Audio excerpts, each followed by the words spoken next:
وأما ثمود فهديناهم فاستحبوا العمى على الهدى فأخذتهم صاعقة العذاب الهون بما كانوا يكسبون ونجينا الذين آمنوا وكانوا يتقون ويوم يحشر أعداء الله إلى النار فهم يوزعون حتى إذا ما جاءوها شهد عليهم سمعهم وأبصارهم وجلودهم بما كانوا يعملون وقالوا لجلودهم لم شهدتم علينا قالوا أنطقنا الله الذي أنطق كل شيء وهو خلقكم أول مرة وإليه ترجعون وما كنتم تستترون أن يشهد عليكم سمعكم ولا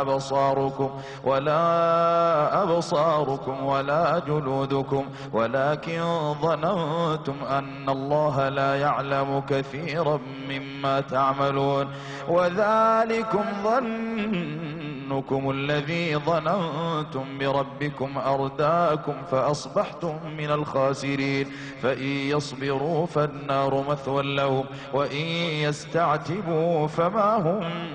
من المعتبين وقيضنا لهم قرناء فزينوا لهم ما بين أيديهم وما خلفهم وحق عليهم القول في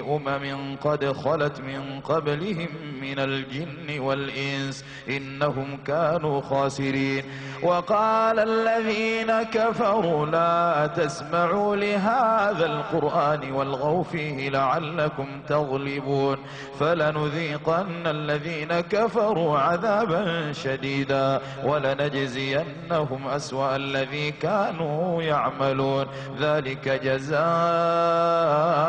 أعداء الله النار لهم فيها دار الخلد جزاء بما كانوا بآياتنا يجحدون وقال الذين كفروا ربنا أرنا الذين أضلانا من الجن والإنس نجعلهما تحت أقدامنا ليكونا من الأسفلين إن الذين قالوا ربنا الله ثم استقاموا تتنزل عليهم الملائكة ألا تخافوا ولا تحزنوا وأبشروا بالجنة التي كنتم توعدون نحن أولياؤكم في الحياة الدنيا وفي الآخرة ولكم فيها ما تشتهي أنفسكم ولكم فيها ما تدعون نزلا من غفور رحيم ومن أحسن قولا ممن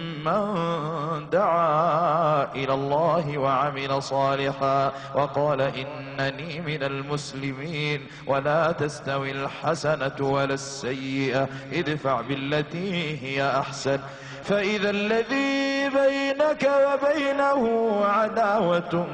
كأنه ولي حميم وما يلقاها إلا الذين صبروا وما يلقاها إلا ذو حظ عظيم وإما ينزغنك من الشيطان نزغ فاستعذ بالله إنه هو السميع العليم